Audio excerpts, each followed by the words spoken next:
Good morning, students. I will teach you the next topic of chapter Matter in Our Surroundings.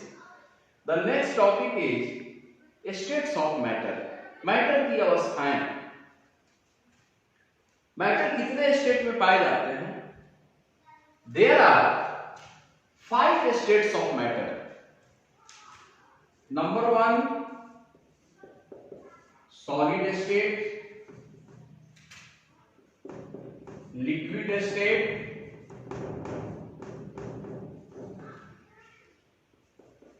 gaseous state,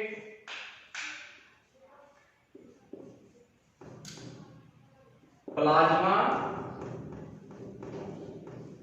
last है BEC, Bose Einstein condensate.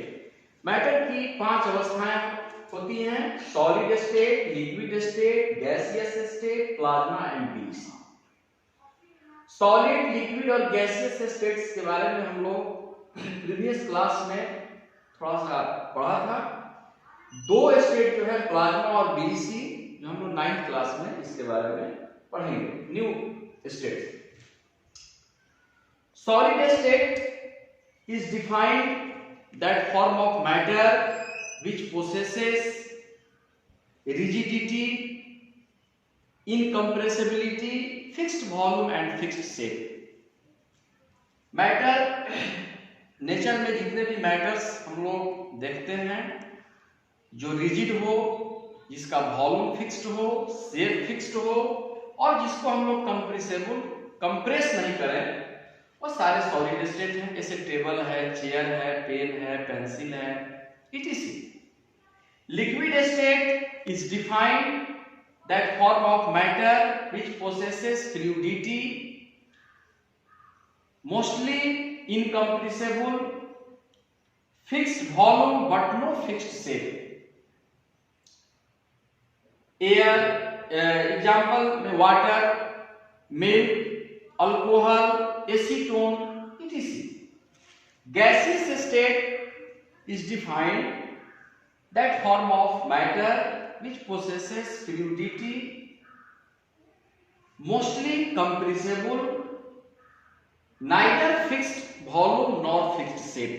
ना इसका volume fixed होता है और ना इसका शेप फिक्स्ड होता है। इसको हम लोग कंप्रेसिबल कर सकते हैं, कंप्रेस कर सकते हैं और यह इजीली फ्लो करता है। तो ये सारे नेचर गैसियस स्टेट में पाए जाते हैं। इसमें कुछ टर्म्स हम लोग पढ़े, रिजिडिटी, कंप्रेसिबिलिटी। इसके आधार पर हम लोग सॉलिड, लिक्विड और गैसियस स्टेट में डिफरेंशिएट करेंगे तीनों में। तो कुछ पॉइंट्स हैं, उसको हम लोग देखते हैं। पहला point, rigidity.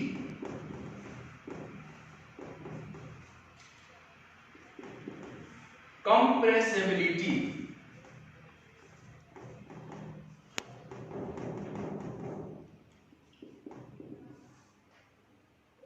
Rigidity, compressibility, volume, shape,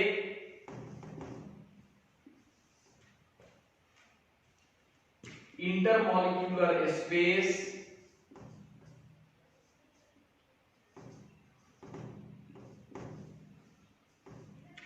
intermolecular space,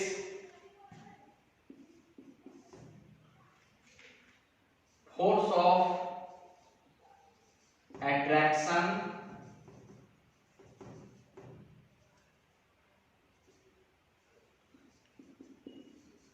density,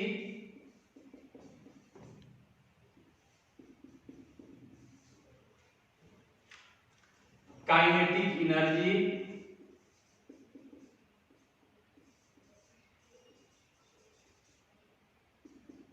diffusion.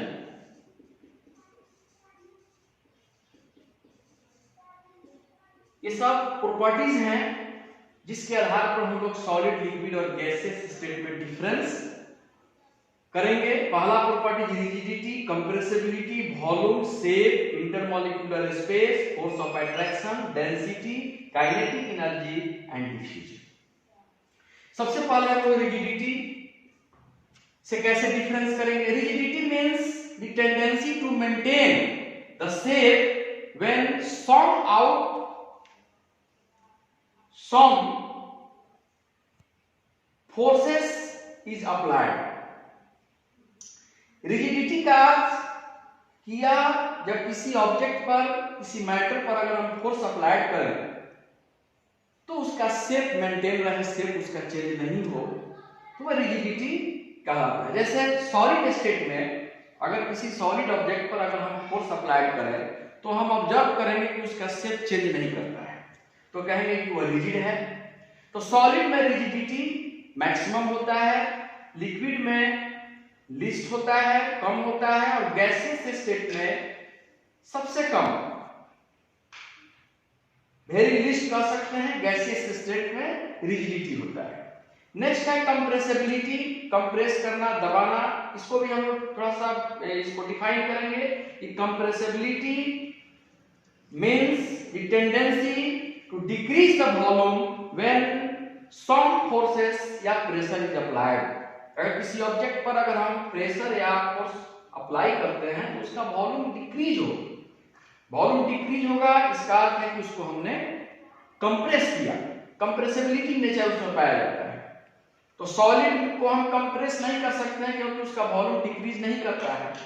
तो सॉलिड में कंप्रेसिबिलिटी कम होती है, लिक्विड में सॉलिड से अधिक, और गैस में मोस्ट कंप्रेसिबिलिटी पाया जाता है।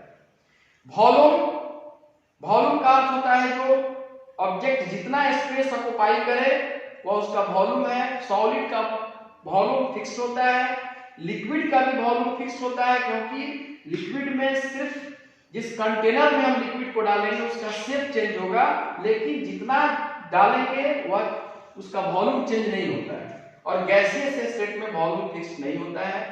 शेप, सॉलिड का शेप भी फिक्स होता है, लिक्विड का शेप फिक्स नहीं होता है, गैसियस स्टेट में भी फिक्स नहीं होता है।